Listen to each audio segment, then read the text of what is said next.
Rising champs academy के YouTube channel में आपका एक बार फिर से स्वागत है। मैं मनमोहन सिंह आपको केमिस्ट्री पढ़ा रहा था और आज हम अपने केमिस्ट्री के लेक्चर नंबर 10 में हैं, जहां पर हम पढ़ेंगे कि हमारे नॉन स्टोइकियोमेट्रिक डिफेक्ट्स क्या होते हैं। हमने पिछले टर्म्स में जो है स्टोइकियोमेट्रिक डिफेक्ट को भी पढ़ लिया था, तो इसलिए आप अगर मेरी पुरानी वीडियोस को नहीं देखे हैं तो उनको देख लीजिएगा। सारे वीडियोस कंटिन्यूएशन में हैं, सब इंटरलिंक्ड हैं, तो आप अगर शुरू से देखेंगे तो आपको ज्यादा समझ आने का मैं गारंटी देता हूं। ठीक है, अब हम बात करते हैं आज अपने टॉपिक की नॉन स्टोइकियोमेट्रिक डिफेक्ट की। और ये हमारे आज का जो लेक्चर है हमारा वो थ्योरी वाइज आज आखिरी दिन होने वाला है। इसके बाद हम नेक्स्ट जब भी हम नई वीडियो आएगी उसमें हम लोग प्रॉब्लम सॉल्विंग में शुरुआत करेंगे। हम अपने बोर्ड्स की प्रॉब्लम के साथ, बोर्ड्स के प्रॉब्लम के बाद हम जो है क्या कहते हैं कॉम्पिटिटिव अप्रोच की तरफ भी चलेंगे कि जो क्वेश्चन हमारे इससे जेई और नीट में, वैसे जेई में अब तो नहीं आते हैं इसके क्वेश्चंस, तो अब उतना इंपॉर्टेंट नहीं है जेई के लिए, लेकिन आप नीट की बात करें तो नीट में ये आता है। ठीक है, तो वहां पे आपको जरूरत पड़ेगा। तो आइए हम बात करते हैं नॉन स्टोइकियोमेट्रिक डिफेक्ट की। अब नॉन स्टोइकियोमेट्रिक डिफेक्ट क्या डिफेक्ट है? पहले तो स्टोइकियोमेट्रिक डिफेक्ट अगर आपको याद हो तो एक बार आपको याद दिला देता हूं मैं, नहीं याद हो, भूल गए हो तो। स्टोइकियोमेट्रिक डिफेक्ट ऐसे थे जिसमें कैटायन और एनायन का रेशियो जो हो रहा था, क्या हो रहा था, चेंज नहीं हो रहा था। एंड स्टोइकियोमेट्रिक डिफेक्ट क्या थे? जिसमें ratio of cation and anion as it is थे, जैसा कि डिफेक्ट प्रोड्यूस होने से पहले थे, तो इसलिए उनकी स्टोइकियोमेट्री में कोई चेंज नहीं आ रहा था। आज का क्या है, नॉन स्टोइकियोमेट्रिक डिफेक्ट में क्या होने वाला है? नॉन स्टोइकियोमेट्रिक डिफेक्ट में क्या होने वाला है कि अगर डिफेक्ट प्रोड्यूस होने के साथ, अगर डिफेक्ट प्रोड्यूस हो रहा है तो उसकी वजह से क्या हो, कैटायन और एनायन के रेशियो में क्या हो जाए, चेंज आ जाए, तब हम के उस डिफेक्ट को क्या बोलेंगे, नॉन स्टोइकियोमेट्रिक डिफेक्ट बोलेंगे। यानी कि defects that are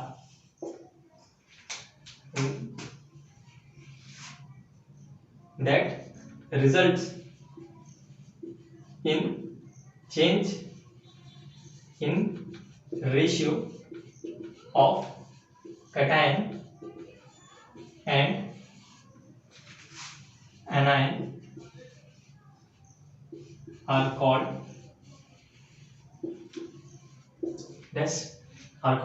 non-stoichiometric defect, उनको हम बोलते हैं। अब ये नॉन स्टोइकियोमेट्रिक डिफेक्ट प्रोड्यूस कैसे हो रहा है, इस पे सोचना है कि भाई इनके प्रोड्यूस कैसे हो रहे हैं। अब आप खुद सोचिए, कैटायन फार्मूला कैसे चेंज हो सकता है, किसी भी आयनिक कंपाउंड का फार्मूला कैसे चेंज होता है भाई? तो उसके लिए आपके पास जवाब में से भी एक ही चीज आने वाली है कि भैया जब कैटायन का रेशियो चेंज हो जाए, यानी कैटायंस के नंबर में चेंज हो जाए और एनायंस के नंबर में चेंज हो जाए, तब हो सकता है। यानी कि ये डिफेक्ट भी जो है आगे फर्दर दो पार्ट में है, जिसमें हम बात कर सकते हैं कि कैटायन में अगर चेंज हो तब क्या होगा और एनायन में चेंज हो तब क्या होगा। यानी कि हम बात करें इस डिफेक्ट की तो ये डिफेक्ट फर्दर दो पार्ट में डिवाइड है। एक है metal excess defect, metal excess defect, और दूसरा है मेटल डेफिशिएंसी डिफेक्ट। यानी कि एक बार मेटल ज्यादा हो गया और दूसरी बार मेटल कम हो गया, तब क्या होगा। आइए इस पे भी चर्चा कर लेते हैं कि मेटल एक्सेस डिफेक्ट और मेटल डेफिशिएंसी डिफेक्ट क्या होता है। अब आप खुद सोचिए, मान लीजिए ये आपका आयनिक कंपाउंड है,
अब ये मान लीजिए आपका कोई आयनिक कंपाउंड है, ठीक है। अब क्या हो रहा है, मेटल एक्सेस डिफेक्ट कैसे हो सकता है, जरा देखिए। मेटल एक्सेस डिफेक्ट होने का कारण क्या क्या हो सकता है कि अगर आपका पहली तो क्या हो, अनायंस जो है वो क्या हो जाए, वो साइट को छोड़कर कहीं चले जाए। यानी कि क्या हो, मान लेते हैं ये जो ब्लैक वाला है वो मेरा क्या है, एनायन है, और ये जो रेड वाला है वो हमारा क्या है, कैटायन को डिनोट कर रहा है। ठीक है। अब क्या हो रहा है इसमें से, कोई भी एक अनायन जो है वो अपनी साइट छोड़कर चला जा रहा है। तो भैया साइट छोड़कर चला जा रहा है तो क्या होगा, यहां पर आपका जगह खाली हो जाएगी। साइड छोड़कर चले जाने होगा कि हीट किए होंगे तो आपका एनायन ऊपर चला गया होगा। ठीक है, आपका लैटिस के साइड को छोड़कर सरफेस पे चला हो गया होगा। अब इसकी वजह से वैकेंसी क्रिएट हो गई। अब वैकेंसी क्रिएट हो गई तो क्या होगा कि अब तो क्रिस्टल आपका न्यूट्रल रहा नहीं, क्योंकि कैटायन और एनायन का रेशियो बदल गया है। तो क्या होगा कि जो एनायन गया है, ठीक है, उसकी वजह से एनायन गया होगा, तो यानी कि एनायन के ऊपर तो नेगेटिव चार्ज एक्स्ट्रा होता है। ठीक है, तो वो नेगेटिव चार्ज को बैलेंस करने के लिए इलेक्ट्रॉन उस वहां से डिफ्यूज होके वापस आ गया होगा। तो यहाँ पर क्या रहते हैं, आपके इलेक्ट्रॉन आके रहने लग जाते हैं। अब इलेक्ट्रॉन आके रहने लग जाते हैं यानी कि ये आप कैसी डिफेक्ट है, तो भैया आपका स्टोइकियोमेट्री तो बदल गई, यानी कि नॉन स्टोइकियोमेट्री डिफेक्ट तो हो गया। साथ में क्या हुआ कि ये इलेक्ट्रॉन आकर रहने की वजह से इलेक्ट्रॉन ने क्या ऑक्यूपाई किया, एक लैटिस साइट को ऑक्यूपाई किया। तो इस डिफेक्ट को हम बोलते हैं metal excess defect due to anionic vacancies. यानी कि ये कैसा मेटल एक्सेस डिफेक्ट है, ड्यू टू एनायनिक वैकेंसी। यानी कि इसका भी फर्स्ट पार्ट है, अगर मैं लिखूं ड्यू टू एनायनिक वैकेंसी। ठीक है, अब पहले मेटल डेफिशिएंसी डिफेक्ट बाद में बात कर लेंगे। ठीक है, इसको मिटा देते हैं। ठीक है, और हम अभी इसी की दूसरी पार्ट की बात कर सकते हैं कि अगर आपका क्या हो मेटल एक्सेस डिफेक्ट, हमने कहा ड्यू टू एनायनिक वैकेंसी। दूसरा क्या हो सकता है आपका कि आपका जो एक्स्ट्रा कैटायन जो है वो आ जाए कंपाउंड में। जब क्रिस्टलाइजेशन हो रहा है, यानी कि जब क्रिस्टल आपका बन रहा है, तब आपका एक्स्ट्रा कैटायन किसी इंटरस्टिशियल साइट के बीच में चला जाए। यानी कि इसी में मैं इसी फिगर से आपको समझाने की कोशिश करता हूं। तो यानी इसका मैं पहले नाम लिख देता हूं, क्या होगा, मेटल एक्सेस डिफेक्ट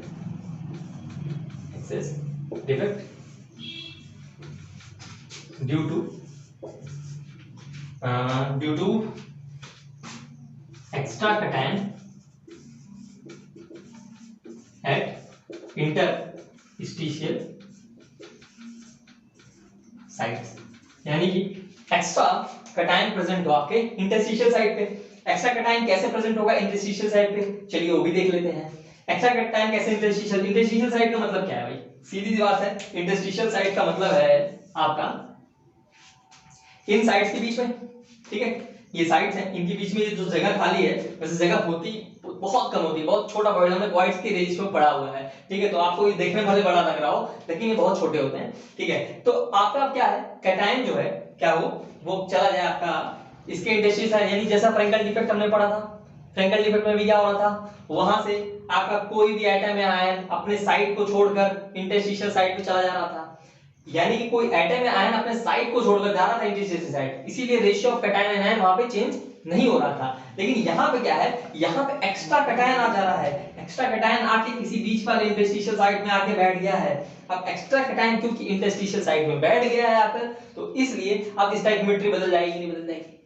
अब ये स्टोइकियोमेट्री बदल जाएगी, बिल्कुल बदल जाएगी भाई। तो स्टोइकियोमेट्री बदल गई तो ये कैसा होगा, ये मेटल एक्सेस डिफेक्ट हुआ due to cations, extra cation at interstitial sites. तो यानी कि ये फिगर इसके लिए भी बनाया है, और आप पहले भी प्रीवियस फिगर देखे होंगे। तो इस तरह से हमने जान लिया कि मेटल एक्सेस डिफेक्ट क्या होते हैं।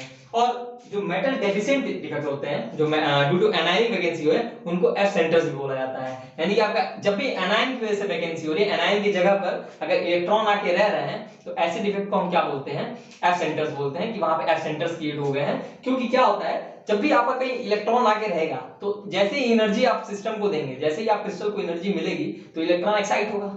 इलेक्ट्रॉन एक्साइट होके बाहर जाएगा, आप हाई एनर्जी में जाएगा। जब वापस से लोअर एनर्जी में आएगा, क्योंकि हाई एनर्जी में ज्यादा देर रह नहीं पाएगा, वो लोअर एनर्जी में उसको आना ही है। जैसे ही लोअर एनर्जी में वो आएगा, तो क्या होगा, तुरंत तुरंत जो है उसमें से एनर्जी इमिट होगी, और एनर्जी इमिट होगी तो उससे क्या होगा, रेज निकलेंगी। ठीक है, अब वो रेज अगर कलर में निकलेंगी तो हम उसको क्या बोलेंगे, रेज जब कलर में निकलेंगी तो हम उसको बोलेंगे कि हमारा वो कंपाउंड क्या हो रहा है, कलर शो कर रहा है। तो यानी कि यस, डिफेक्ट की वजह से कलर प्रोड्यूस होता है। यानी जितने भी क्रिस्टल्स होते हैं, बहुत सारे क्रिस्टल्स में ऐसा होता है जो कलर देखने को मिलता है, वो किसकी वजह से मिलता है, वो एसेंटर्स की वजह से देखने को मिलता है, क्योंकि वहां पे क्या हो रहा है, वहां पे डिफेक्ट प्रोड्यूस हो रहा है। तो यस, इसीलिए डिफेक्ट्स पढ़ना जरूरी है। ठीक है, तो हम लोग अपने अब नेक्स्ट डिफेक्ट की बात की, नॉन स्टोइकियोमेट्री डिफेक्ट में ही हम अपने नेक्स्ट डिफेक्ट की तरफ चलने वाले हैं, जो कि हमारा क्या है, मेटल डेफिशिएंसी डिफेक्ट। चलिए अब हम लोग बात करते हैं मेटल डेफिशिएंसी डिफेक्ट की। मेटल डेफिशिएंसी डिफेक्ट कैसे प्रोड्यूस होता है और किस में प्रोड्यूस होता है। अगर हम बात करें मेटल डेफिशिएंसी किस में प्रोड्यूस होता है, तो ये उन कंपाउंड्स के अंदर प्रेजेंट होगा, यानी उन क्रिस्टल्स के अंदर प्रेजेंट होगा जिनके कैटायंस की क्या हो, वैलेंसी जो हो वो क्या हो, वेरिएबल हो। यानी वेरिएबल वैलेंसी जिसमें होगी उसमें क्या होगा, आपका क्या होगा, आपका मेटल डेफिशिएंसी डिफेक्ट प्रोड्यूस होगा। यानी कि जब क्रिस्टल क्रिस्टलाइज होते हैं, ठीक है, जब क्रिस्टल क्रिस्टलाइज हो रहे हैं, तो अब आपने मान लीजिए कोई कंपाउंड लिया है X, उसकी ऑक्सीजन स्टेट +1 है और उसकी वेरिएबल वो वेरी कर जाता है, मतलब वो इजीली अपने +2 में चेंज हो जाता है। अब क्या होगा, जब क्रिस्टल क्रिस्टलाइज होगा तो हर एक कैटायंस, मान लीजिए आपका क्रिस्टल है, समझ लीजिए XY टाइप का है, ठीक है। अब क्या होगा, क्रिस्टल किस टाइप का है, का क्रिस्टल का फार्मूला है XY, ठीक है। अब क्या होगा, हर Y के बाद X होगा, ठीक है, हर X के बाद Y होगा। तो इस तरह से आप अगर कहें अरेंजमेंट कुछ इस प्रकार से हो जाएगी कि नहीं हो जाएगी,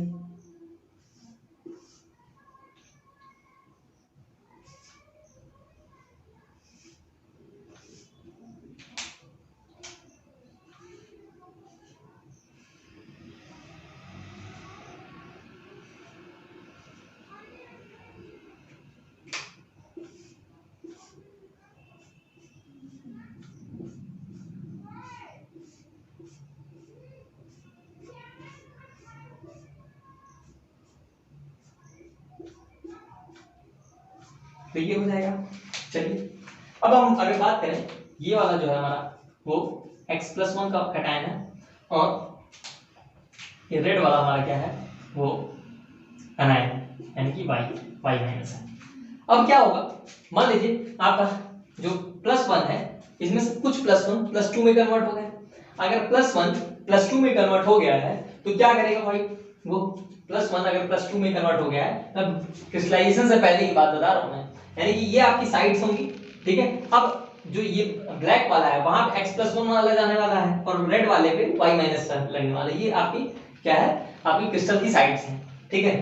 अब क्या होगा, मान लीजिए आपका X+1 +2 में चेंज हो गया। जब +1 +2 में चेंज हो गया तो क्या होगा कि अब क्योंकि आपकी स्टोइकियोमेट्री तो बदल नहीं सकती, आपका स्टोइकियोमेट्री कह रहा हूं, इसमें क्या नहीं बदल सकता, आपका जो क्रिस्टल है उसकी चार्ज नहीं, क्रिस्टल पे चार्ज नहीं हो सकता है, क्रिस्टल को न्यूट्रल होना पड़ेगा। अब न्यूट्रल होने के लिए क्या होगा, मान लीजिए एक X+ अगर +2 में चेंज हुआ तो ये क्या करेगा, 2 Y माइनस को अपने पास कवर कर लेगा। तो इसकी वजह से क्या होगा, एक आयन की जो प्लेस है, मान लीजिए आपका एक ये +2 वाला जो है वो क्या हुआ, एक आके कहीं रह गया। तो इसकी वजह से क्या होगा, कोई एक को जाना पड़ेगा, क्योंकि ये क्या करेगा, दो एटम को सेटिस्फाई करेगा, और यहाँ पर एक डेफिशिएंसी यानी एक जगह खाली रह जाएगी, ठीक है, एक होल क्रिएट हो जाएगा वहां पे। तो इसी को क्या बोलते हैं, मेटल डेफिशिएंसी डिफेक्ट बोलते हैं, ठीक है। तो सिंपल ही था कि यानी कि कोई एटम है आयन जिसकी वैलेंसी बदल रही है, वो क्या करेगा कि वो एक अपने आयन की जगह पे ऑक्यूपाई कर लेगा, और उसकी वजह से जो लैटिस साइड में, क्योंकि आपका फार्मूला स्टोइकियोमेट्री भी नहीं बदल सकती है, आपके चार्जेस भी नहीं बदल सकते हैं, क्योंकि अगर +2 को आपने ऐड कर दिया तो आपकी कैटायन की एक चार्ज ज्यादा हो जाएगी ना, N+1 हो जाएगा। तो इसलिए आपको एक आपका +1 वाला हटाना पड़ेगा, तो इसलिए +1 वाला हट की जगह जो है खाली रह जाएगी एक, और इसलिए जो है यहाँ पे जो डिफेक्ट प्रोड्यूस होगा उसको हम क्या बोलेंगे, मेटल डेफिशिएंसी डिफेक्ट, यानी कि मेटल की कमी पड़ गई है वहां पे, ठीक है, एक साइड मेटल वाली खाली रह गई है, तो इसलिए क्या है, ये मेटल डेफिशिएंसी डिफेक्ट है। तो अब हम बात करते हैं इम्प्योरिटी डिफेक्ट क्या होती है, हम उसको देखते हैं। जैसे कि हमने यही डिफेक्ट पढ़ा था, मेटल डेफिशिएंसी डिफेक्ट जो पढ़ा है, उसमें भी क्या किया है हमने एक बाहर से आयन लाके यहाँ पे इंट्रोड्यूस किया है, ठीक है, इससे स्ट्रोंशियम को हमने लाके इंट्रोड्यूस किया है इसके अंदर, तो वो भी क्या है, वो भी एक तरह का हमने इम्प्योरिटीज तो लाके ऐड की हैं। यानी अगर हम मेटल एफिशिएंसी डिफेक्ट को भी देखें तो अगर सेम एटम के अंदर सेम ऑक्सीडेशन स्टेट अगर बदले तब तो नहीं होगी, लेकिन अगर हम बाहर से कोई एटम ला के अंदर इंट्रोड्यूस कर रहे हैं तो उसकी वजह से जो डिफेक्ट प्रोड्यूस होता है उसको हम क्या बोलते हैं, इम्प्योरिटी। यानी कि आपका जो भी आइडियल चीज प्रेजेंट है उसमें आप कुछ गड़बड़ी करिए, कुछ उसमें मिलावट करिए, तो मिलावट करने के प्रोसेस को क्या बोलते हैं, मिलावट करने के प्रोसेस को बोलते हैं डोपिंग, और उसकी वजह से जो डिफेक्ट प्रोड्यूस होता है उसको बोलते हैं हम इम्प्योरिटी डिफेक्ट। और क्यों ना होगा प्रोड्यूस, अगर आप मान लीजिए आपके स्कूल में कोई एक बाहर का लड़का आएगा तो उसकी वजह से क्या होता है, थोड़ी सी हिंड्रेंस होती है जरूर, ठीक है। अगर सारे बच्चे स्कूल के ड्रेस पहन के हैं, उसी में कोई एक मान लीजिए किसी का बर्थडे है तो कोई होम ड्रेस पहन के आया है तो अलग दिखता है कि नहीं दिखता है, तो उससे क्या होती है, सिमेट्री जो है थोड़ी अलग दिखती है कॉलेज की, यानी कि आपकी असेंबली की सिमेट्री अलग दिखती है, तो इस वजह से जो है हम कह सकते हैं कि वहां पे भी एक डिफेक्ट आपको प्रोड्यूस होता दिखता है, ठीक है कि नहीं, ठीक है। तो इसलिए जो है सेम वही डिफेक्ट जो है यहाँ पे इम्प्योरिटी डिफेक्ट भी ऐसी होता है। अब इम्प्योरिटी डिफेक्ट और क्या, और किस में हो सकते हैं, ये तो था एक तरह के एग्जांपल जिसमें आप क्रिस्टल के आयनिक क्रिस्टल के अंदर हो रहा था, लेकिन इम्प्योरिटी डिफेक्ट्स जो है नॉन आयनिक क्रिस्टल में भी हो सकते हैं। जैसे कि हम बात करें हमारे जितने भी सेमीकंडक्टर्स हैं, ठीक है, इनके अंदर भी डिफेक्ट प्रोड्यूस कराते हैं। कैसे प्रोड्यूस कराते हैं, अब सिलिकॉन जर्मेनियम जो मोस्टली सेमीकंडक्टर जो है सिलिकॉन जर्मेनियम से बनते हैं, और सिलिकॉन से ही ज्यादातर, इसीलिए जो भी क्या कहते हैं आपका आईटी कंपनी होती है, आईटी कंपनी की जो वैल्यू होती है उसको सिलिकॉन वैली बोलते हैं। जैसे कि अपने देश में बेंगलोर जो है एक सिलिकॉन वैली के रूप में जाना जाता है, ठीक है। तो ये तो थी थोड़ी सी इंट्रोडक्शन वाली बात, लेकिन हमको बात करनी इम्प्योरिटी डिफेक्ट की वजह से हो क्या रहा है, ठीक है। तो अगर हमने सिलिकॉन और जर्मेनियम में, अगर आप जानते होंगे सिलिकॉन और जर्मेनियम जो है वो एट 0 केल्विन वो इंसुलेटर होते हैं, क्योंकि एट लो टेम्परेचर क्या है उनकी, जो अभी मैं बात करूंगा इलेक्ट्रिकल प्रॉपर्टीज की तब बताऊंगा कि उनके बैंड गैप ज्यादा होते हैं, ठीक है। बैंड थ्योरी के मुताबिक क्या है कि उनके बीच में जो बैंड्स का गैप है वो क्या है, ज्यादा नहीं होता, लेकिन कंपेरेटिवली होता है, जिसलिए इलेक्ट्रॉन को जंप करके जाना पड़ता है, ठीक है। तो लो टेम्परेचर में क्या होता है, इलेक्ट्रॉन ज्यादा जंप नहीं कर पाते हैं, इलेक्ट्रॉन की मूवमेंट रुक जाती है, इसलिए वो इंसुलेटर की तरह काम करते हैं। लेकिन एट अ हाई टेम्परेचर, ज्यादा भी हाई नहीं, ठीक है, एट अ मॉडरेट टेम्परेचर वो क्या होते हैं, वो ऐसा काम करते हैं आपके कंडक्टर्स की तरह, इसीलिए उनको क्या बोला जाता है, सेमीकंडक्टर। और वो मतलब करंट का जो मैं कहूंगा कंडक्शन जो है वो भी क्या होता है, कंडक्टिविटी भी उनकी थोड़ी सी कम होती है, ठीक है। तो सेमीकंडक्टर बनेंगे कैसे, डिफेक्ट प्रोड्यूस कराने से। अगर आपने सेमीकंडक्टर का ग्रुप कौन सा है भाई, जो ग्रुप सेमीकंडक्टर का ग्रुप 14 ग्रुप जो है वो सेमीकंडक्टर्स के लिए जो है वो उनको क्या बोलते हैं, उनको मेटलॉइड्स बोला जाता है, वो मेटल बीच वाले मेटल है, ठीक है। अब अगर हमने ग्रुप 13 के एलिमेंट को इंट्रोड्यूस किया, अगर हमने ग्रुप 13 के एलिमेंट को डोप किया, ठीक है, डोपिंग क्या है मैंने बताइए, डोपिंग इज अ प्रोसेस, ठीक है, डोपिंग क्या है, एक प्रोसेस है, प्रोसेस ऑफ एडिंग impurities, ठीक है, प्योरिटीज, ठीक है। ये हम क्या पढ़ रहे हैं, हम लोग पढ़ रहे हैं इम्प्योरिटी डिफेक्ट, जिसमें हमने पढ़ लिया कि आयनिक क्रिस्टल वाला जो हमने प्रीवियस पढ़ा था metal efficiency defect, just same as it is है, ठीक है। और दूसरा हम पढ़ रहे हैं इसमें कि हम क्या कर रहे हैं, हम किसी एनायंस में, यानी कि हम मेटल्स के अंदर, आयनिक क्रिस्टल में नहीं, हम जो है नॉर्मल मेटलॉइड्स के अंदर देख रहे हैं कि उनकी वजह से हम क्या कर रहे हैं डिफेक्ट में, या हम कहें कि सीधे जो कोवेलेंट सॉलिड में हम देख के बता रहे हैं कि हम क्या डिफेक्ट प्रोड्यूस कर रहे हैं, ठीक है। तो हमने क्या किया, ग्रुप 13 में ग्रुप 14 को मिलाया, ग्रुप 13 में ग्रुप 14 को मिलाया तो क्या होगा भाई, ग्रुप 13 में कितने अनपेयर्ड इलेक्ट्रॉन होते हैं, -3 अनपेयर्ड इलेक्ट्रॉन होते हैं, इनके अंदर 4 होते हैं, टोटल चाहिए होते हैं 8, ठीक है। यानी एक इलेक्ट्रॉन की वैकेंसी खाली रहेगी, ठीक है, एक इलेक्ट्रॉन रह गया आपका, एक इलेक्ट्रॉन रहेगा तो वहां पे क्या होगा, वहां पे पॉजिटिव आयंस प्रोड्यूस हो गए, तो यहाँ पे यानी क्या हुआ कि आपने रखा तो उसके अंदर जो पॉजिटिव आयंस, या पॉजिटिव आयंस तो नहीं कहूंगा मैं, उनको होल्स कहूंगा, जो कि एज अ पॉजिटिव चार्ज जो है वो एक्ट करते हैं। और मान लीजिए आपने रखा है माइनस है, ये साइड ये प्लस है, ठीक है, तो वो क्या होंगे, उनका मूवमेंट जो है वो जो है होल्स का मूवमेंट इधर की तरफ होने लग जाएगा, इसकी वजह से वो कंडक्टिविटी कर ले जाते हैं। यानी कि आपने ग्रुप 13 से ग्रुप 14 के अंदर अगर ऐड किया है तो आपका जो कंडक्टर बनेगा सेमीकंडक्टर, उसको हम क्या बोलेंगे, पी टाइप का सेमीकंडक्टर, क्योंकि यहाँ पे मूवमेंट किसकी है, यहाँ पे मूवमेंट होल्स की है, जिसको हम कंसीडर कर सकते हैं कि पॉजिटिव चार्ज की तरह है, ठीक है। और अगर यही क्या हो आपका ग्रुप 15 के साथ हो जाए, ग्रुप 15 के साथ हो जाए तो क्या हो जाएगा, ग्रुप 15 के साथ हो जाएगा भाई, तो ये कैसा बनेगा, एन टाइप का सेमीकंडक्टर बनेगा। क्यों बनेगा, 4 इसके 5 इसके 9 इलेक्ट्रॉन हो गए, तो 8 तो हो गए एटम को बैलेंस करने के लिए, एक एक्स्ट्रा इलेक्ट्रॉन है, तो वही एक्स्ट्रा इलेक्ट्रॉन जो है क्या करेगा, आपका कंडक्टिविटी में पार्ट लेगा, लेकिन उसका भी फ्लो क्या हो जाएगा, वो इस साइड से हो जाएगा। यानी कि क्या हो रहा है आपका ग्रुप 15 की वजह से क्या हो रहा है, आपका एन टाइप और पी टाइप सेमीकंडक्टर जो है प्रोड्यूस हो रहा है, यानी इम्प्योरिटी डिफेक्ट की वजह से आपके क्या है, सेमीकंडक्टर्स प्रोड्यूस, या हम कहें कि सेमीकंडक्टर्स प्रोड्यूस किस वजह से हो रहे हैं, क्योंकि हम उसके अंदर क्या है, डिफेक्ट प्रोड्यूस करा रहे हैं, ठीक है। ऐसा नहीं कि वो सेमी कंडक्टिविटी नहीं करते हैं, लेकिन उनकी कंडक्टिविटी को इनहेंस करने के लिए हम क्या करते हैं, उनकी डोपिंग करते हैं, ठीक है। तो ये था हमारा पूरा डिफेक्ट, और हमने डिफेक्ट को कंप्लीट कर लिया है। आप एन टाइप पी टाइप के बारे में ज्यादा परेशान होने की जरूरत नहीं है, क्योंकि एन टाइप मैं कहूंगा कि जो भी चीज आपकी रह जाएगी, ठीक है, इसमें से जो भी फैक्चुअल बात है, इससे ज्यादा कोई फैक्चुअल बात इसमें थी नहीं, अगर कोई फैक्चुअल बात रहती है, ठीक है, तो हम उसको क्वेश्चन के माध्यम से कंप्लीट कर लेंगे, ठीक है। और आपको पी टाइप एन टाइप के बारे में ज्यादा परेशान होने की जरूरत नहीं है। आपकी जब फिजिक्स क्लासेस होंगी तो फिजिक्स की क्लासेस में हम N type P type semiconductors के बारे में अच्छी डिटेल स्टडी वहां करते हैं, ठीक है। तो आप फिजिक्स की लेक्चर का इंतजार करिए, तब तक जो है हम लोग आज का जो है अगला टॉपिक, यानी कि हमको बैंड थ्योरी पढ़नी है, इलेक्ट्रिकल कंडक्टिविटी के बारे में पढ़ना है, उसको हम देखेंगे वो कैसे होता है। चलिए बात करते हैं हम लोग electrical properties of solid. Electrical property solid की क्या है, जरा उसको देख लेते हैं। अब सॉलिड क्या हो सकता है, एटमोस्ट अगर कंडक्टिविटी की बात करें तो कंडक्टिविटी 3 पार्ट में डिवाइड है, एक है इंसुलेटर, एक होता है कंडक्टर, सॉरी कंडक्टर ना लिख के पहले सेमीकंडक्टर लिखता हूं, सेमीकंडक्टर, और एक होता है कंडक्टर। इनके बीच में सबको डिफरेंस मालूम होगा, सबको बचपन से पढ़ता आ रहा है। इंसुलेटर क्या है, जो कि डू नॉट कंडक्ट इलेक्ट्रिसिटी, ठीक है। Semiconductor partially conduct electricity, partially conduct, और कंडक्टर्स क्या हैं, ये तो कंडक्टिविटी करेंगे, गुड कंडक्टिविटी, ठीक है। अब ये सॉलिड्स के बारे में हम कैसे पढ़ते हैं, कि सॉलिड्स के बारे में इलेक्ट्रिकल प्रॉपर्टी में, तो हम इसकी अगर बात करें तो कंडक्टिविटी की यूनिट क्या होती है, अगर कोई पूछे कंडक्टिविटी की यूनिट क्या होती है तो क्या बताएंगे आप, ठीक है।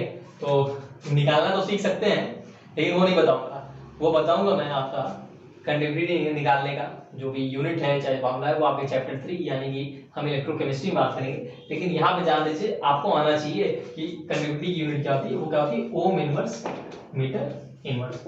ओम को कई जगह साइमन इनवर्स भी लिखते हैं, यानी कि आप इसी को ऐसे -1 भी लिख सकते हैं, नो डाउट, ठीक है।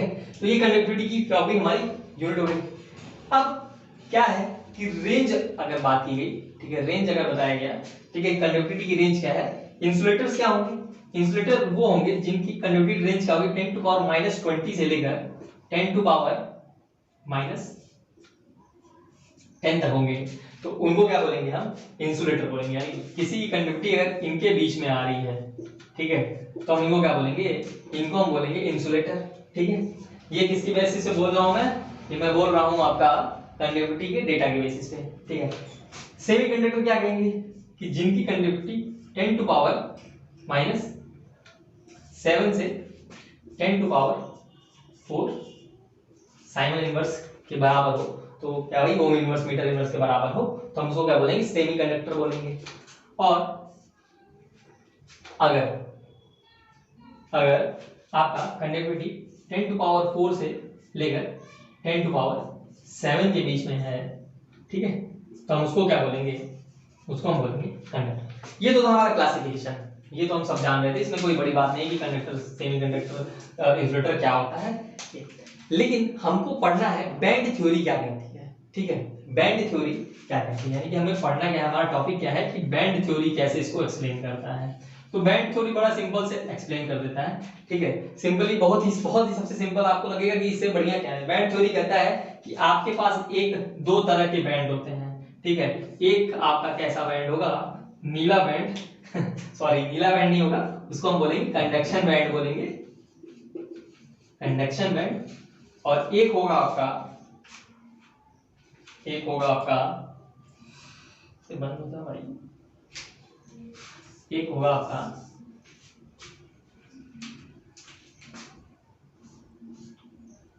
Balance band. ठीक है, यानी कि आपका क्या होगा, एक होगा कंडक्शन बैंड, एक होगा आपका बैलेंस बैंड। अब इसमें होगा क्या, अब जैसे बैंड की दूरी होगी, ठीक है, वैसे ही कंडक्टिविटी होगी। ठीक है, तो ये बैंड है क्या, एक्चुअली में बैंड थ्योरी में हमें जानना ये है कि बैंड होता क्या है। ठीक है, बैंड होता क्या है, इसको जान लेंगे तो बहुत ही इजी हो जाएगा। तो बैंड एक्चुअली में क्या है, बैंड एक तरह से कोई अलग से नहीं आ रहे हैं। अब आप ये सोचेंगे कि भैया मेटल में कहां से बैंड आ रहा है भाई, ठीक है, मेटल में कोई बैंड नहीं आ रहा भाई। मेटल के जो ऑर्बिटल्स हैं, ठीक है, हमने जो क्योंकि हमको पता है, पता नहीं पता है कि नहीं आपको पता है, लेकिन हमको पता है नहीं। ठीक है, तो हमको क्या पता है, हमको ये पता है कि जो एटम अगर कंबाइन होते हैं, ठीक है, तो यानी कि एटॉमिक ऑर्बिटल्स होते हैं, एटम्स के अंदर क्या होते हैं, एटॉमिक ऑर्बिटल्स होते हैं। तो जब वो फॉर्म होते हैं तो क्या होता है, वो मॉलिक्यूलर ऑर्बिटल्स में कन्वर्ट होते हैं। ठीक है, यानी कि एटॉमिक ऑर्बिटल के कॉम्बिनेशन से क्या बनता है, हमारा मॉलिक्यूलर ऑर्बिटल बनता है। और जितने एटॉमिक ऑर्बिटल आप कंबाइन करेंगे उतने ही आपके क्या होंगे, मॉलिक्यूलर ऑर्बिटल प्रोड्यूस होंगे। तो अगर कोई एलिमेंट है, ठीक है, सिंपल सी बात करते हैं, कोई अगर एलिमेंट है, ठीक है, वो कंबाइन हो रहा है, ठीक है, तो मॉलिक्यूलर ऑर्बिटल भी जनरेट हो रहे हैं। अब क्या है कि उनके, क्योंकि मॉलिक्यूलर ऑर्बिट जितने, मान लीजिए आपके पास, सपोज आपके पास क्या है, 10 एटॉमिक ऑर्बिटल है जिनके अंदर एक एक इलेक्ट्रॉन है। ठीक है, अब वो कंबाइन हुए तो 10 मॉलिक्यूलर ऑर्बिटल बन गए। अब उनकी दोबारा से फिलिंग हुई तो भैया क्योंकि एक ऑर्बिटल के अंदर 2 इलेक्ट्रॉन्स रह सकते हैं, तो दोबारा से फिलिंग हुई तो 5 ऑर्बिटल में भर गए। ठीक है, यानी कि 5 ऑर्बिटल के अंदर इलेक्ट्रॉन से, बाकी 5 मॉलिक्यूलर ऑर्बिटल आपके एम्प्टी हैं। तो यानी कि जो एम्प्टी मॉलिक्यूलर ऑर्बिटल है वो आपका क्या बन जाता है, वो आपका कंडक्शन बैंड बन जाता है। यानी ये क्या है, आपका एम्प्टी मॉलिक्यूलर ऑर्बिटल। ठीक है, और जो भरा हुआ यानी कि field atomic orbital, sorry molecular orbital है, वो क्या बन जाता है, आपका बैलेंस बैंड। ठीक है, तो यानी कि बैंड कुछ है नहीं, बैंड इज एक्चुअली क्या है, वो एक क्या है, मॉलिक्यूलर ऑर्बिटल्स हैं। यानी कि आप बैंड मत सोचिए कि बैंड कहीं से आया है बाजा बजाने के लिए, बैंड कहीं से बाजा बजाने के लिए नहीं आया है, वो क्या है, यही का मॉलिक्यूलर ऑर्बिटल ही है आपका। यानी कि बैंड क्या है, आपका मॉलिक्यूलर ऑर्बिटल है। ठीक है, तो अब क्या होगा, अब ये तो हमने जाना है कि कंडक्शन बैंड एक क्या है आपका, कंडक्शन बैंड आपका एक एम्प्टी एम्प्टी मॉलिक्यूलर ऑर्बिटल है, और बैलेंस बैंड आपका क्या है, फिल्ड मॉलिक्यूलर ऑर्बिटल है। चलिए, इसमें कोई दिक्कत वाली बात नहीं है। तो हम इंसुलेटर, सेमीकंडक्टर और कंडक्टर को बैंड थ्योरी की मदद से कैसे डिफाइन करेंगे, इसके लिए साइंटिस्ट ने कहा कि इंसुलेटर्स में जो होता है, ये कंडक्शन बैंड और बैलेंस बैंड के बीच का जो गैप होता है वो बहुत ही ज्यादा होता है। यानी कि बैंड थ्योरी के मुताबिक, मैं यहां लिख देता हूं कि इंसुलेटर्स के लिए, इसको मिटाई देता हूं मैं, सिंपल सी बात है, इसको मिटाई देता हूं। ठीक है, इसको नोट कर लिया आपने। बैंड थ्योरी के मुताबिक हमें पता चल गया है कि क्या कंडक्शन बैंड है, क्या जो है, आप वीडियो पॉज करके उसको लिख लीजिएगा। ठीक है, अब हम लोग देखते हैं कि क्या डिफरेंस है, पॉइंट ऑफ डिफरेंस क्या है यहाँ पे। ठीक है, पॉइंट ऑफ डिफरेंस क्या होता है बैंड थ्योरी के मुताबिक, बैंड थ्योरी क्या कहती है कि if difference between conduction band and valence band is very large then it is insulator.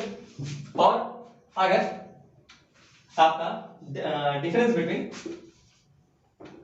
Balance band, difference between valence band and conduction band और बैलेंस बैंड के बीच की जो दूरी है इज स्मॉल, या मैं स्मॉल, तब क्या होगा, तब क्या होगा, वो सेमीकंडक्टर होगा। एक्चुअली होता क्या है कि इंसुलेटर्स में क्या है, मान लीजिए आपका ये बैलेंस बैंड है और ये आपका कंडक्शन, सॉरी ऊपर वाला आपका क्या है, कंडक्शन बैंड है, नीचे वाला क्या आपका बैलेंस बैंड है, ठीक है। This is your conduction band and this is your balance band, ठीक है। अब क्या है कि बीच का गैप बहुत ज्यादा है, ठीक है। तो अगर आप कितनी भी उसको हीट प्रोवाइड करें, ठीक है, किसी तरह से, तो इलेक्ट्रॉन जंप नहीं कर सकते हैं वहां तक। तो इसलिए क्या है, ये क्या है कि बीच का गैप जो ज्यादा दूर है, इसलिए क्या है, ये इंसुलेटर है। और यही चीज अगर आपकी सेमीकंडक्टर की बात करेंगे, तो सेमीकंडक्टर में जो बैलेंस बैंड है आपका, वो क्या है, थोड़ा पास है आपके कंडक्शन बैंड के, ठीक है।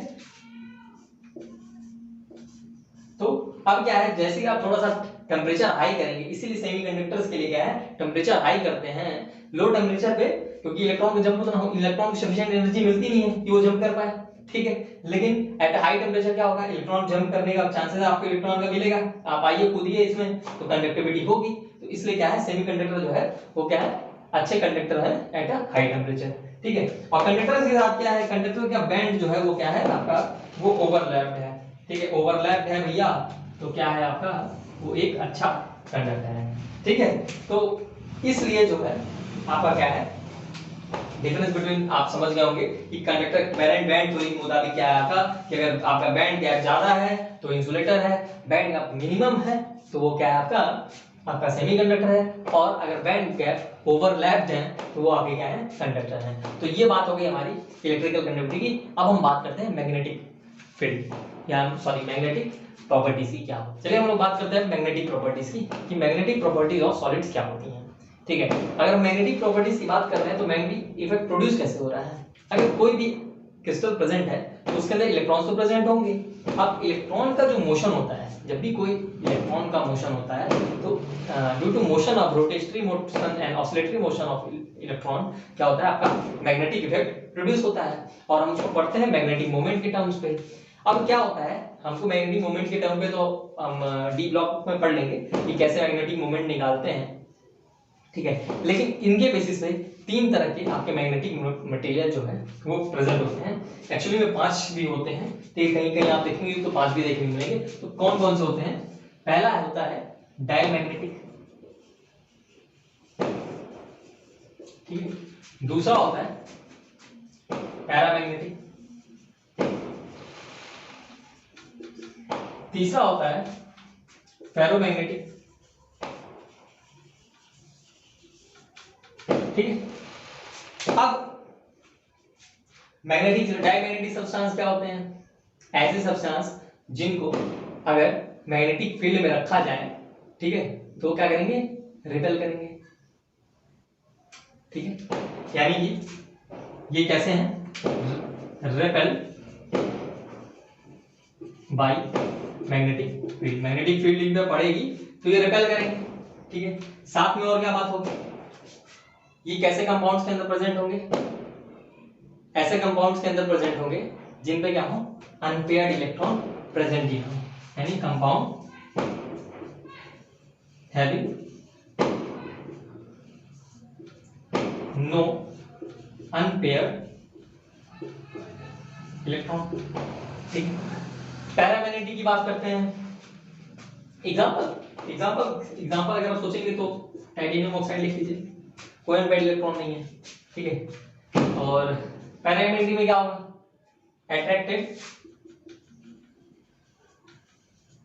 Bye magnetic field, magnetic field और अट्रैक्ट तो होगा, लेकिन जैसे आप मैग्नेटिक फील्ड हटा देंगे तो अट्रैक्शन खत्म हो जाएगी, ठीक है। तो मैग्नेटिक फील्ड द्वारा अट्रैक्ट होते हैं, ठीक है। और ये किसके अंदर होते हैं, कंपाउंड हैविंग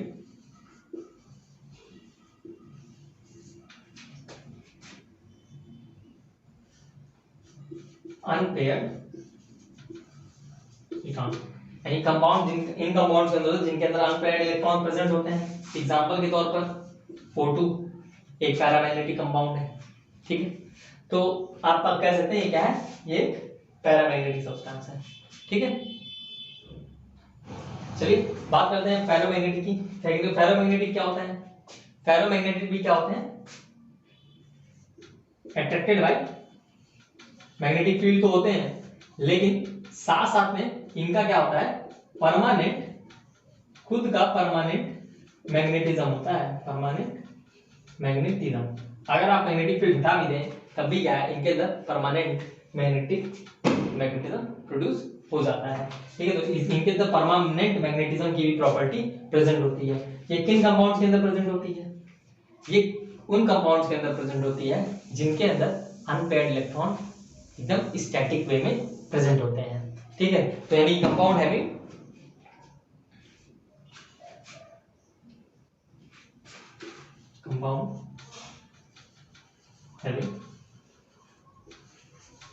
अनपेयर्ड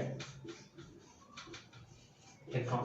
तो ये थी आपकी magnetic properties of the substance. ठीक है, कि किसके अंदर होता है ये, और तीन मैग्नेटिक प्रॉपर्टीज हैं, डायमैग्नेटिक, पैरामैग्नेटिक और फेरोमैग्नेटिक। तो इनके ऊपर आपको एक सर्टेन 1 नंबर 2 नंबर का सवाल आ सकता है।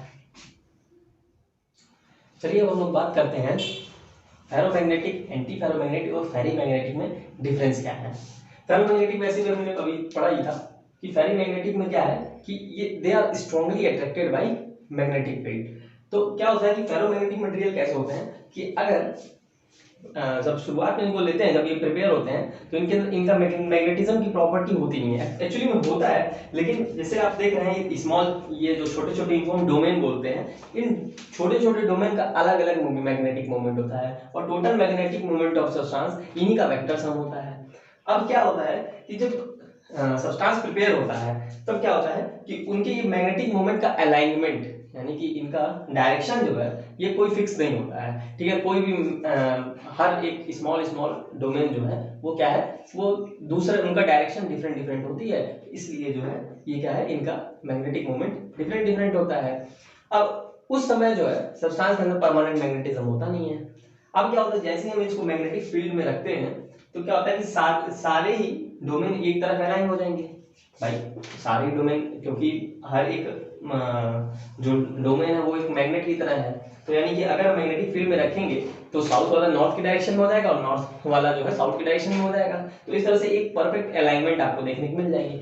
इसलिए जो है फेरोमैग्नेटिक सब्सटेंस में जब हम एक बार मैग्नेटाइज करते हैं तो क्या होता है, वो उनका परमानेंट मैग्नेटिज्म शो हो जाता है, यानी परमानेंट मैग्नेट ये बन जाते हैं। ये बात मैंने अभी बताई होगी कि ये परमानेंट मैग्नेटिज्म शो करता है।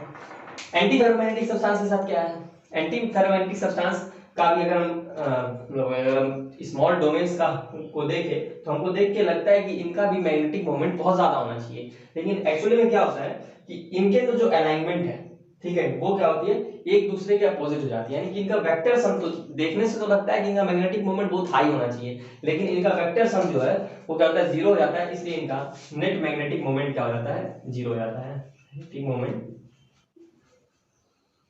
जीरो हो जाता है। और इनके साथ क्या है कि ये अट्रैक्ट तो होते हैं मैग्नेटिक फील्ड से, यानी कि मैग्नेटिक फील्ड में इनका अट्रैक्शन शो होता है। अब बात करते हैं फेरीमैग्नेटिक सब्सटेंस की। फेरीमैग्नेटिक सब्सटेंस के साथ क्या है, इनकी भी जो है हम एक्सपेक्ट कर सकते हैं, इनका मैग्नेटिक मोमेंट का सम करेंगे तो हमको हमें लगेगा कि हाई होनी चाहिए इनकी मैग्नेटिक मोमेंट, लेकिन इनका भी जब वेक्टर सम करते हैं तो ऐसा नहीं कि जीरो हो जाता है। ठीक है, जीरो अगर हो जाएगा तो एंटी फेरोमैग्नेटिक हो जाएगा, लेकिन अगर जीरो नहीं होता है लेकिन मैग्नेटिक मोमेंट स्मॉल होता है तो इसलिए क्या होता है, इसको हम बोलते हैं स्मॉल मैग्नेटिक मोमेंट। तो हम इसको क्या बोलेंगे कि वो क्या हो जाएगा, फेरीमैग्नेटिक, यानी कि एक्सपेक्ट करना है कि आप ज्यादा होगा, लेकिन ये ज्यादा ना होके क्या है, ये कम हो रहा है।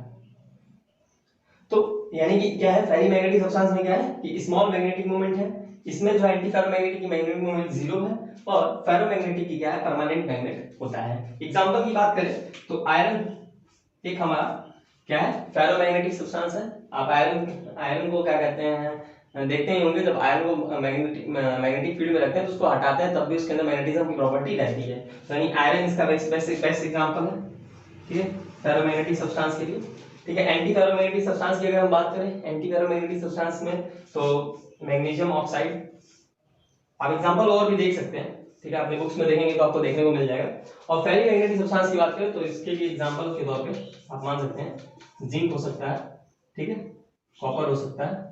ठीक है, तो ये जो है आपके एग्जांपल्स हो गए। तो ये था डिफरेंस बिटवीन, और ये है हमारे चैप्टर का आखिरी पार्ट, यानी magnetic properties of solid.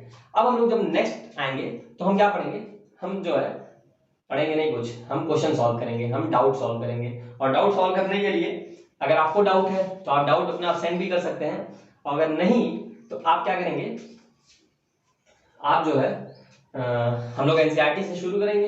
NCERT problems को सॉल्व करते हुए आगे बढ़ेंगे, और फिर हम लोग बोर्ड्स के इंपॉर्टेंट क्वेश्चंस को देखेंगे, और उसके बाद हम लोग कॉम्पिटिटिव अप्रोच यानी कि जेईई और नीट में जो भी क्वेश्चंस आए हैं उनको सॉल्व करने की कोशिश करेंगे। तो आप लोग देखते रहिए और सारी वीडियोस पुरानी देख लीजिए, आपका कॉन्सेप्ट क्लियर हो जाएगा। तो कीप राइजिंग, गो अहेड। और कोरोना का समय चल रहा है तो बाहर ज्यादा ना घूमें और घर पे बैठ के पढ़ें, ठीक है। और जब भी बाहर निकलने की हो जरूरत तो मास्क के बिना कभी बाहर नहीं निकले, ठीक है। Keep rising, go ahead, bye bye.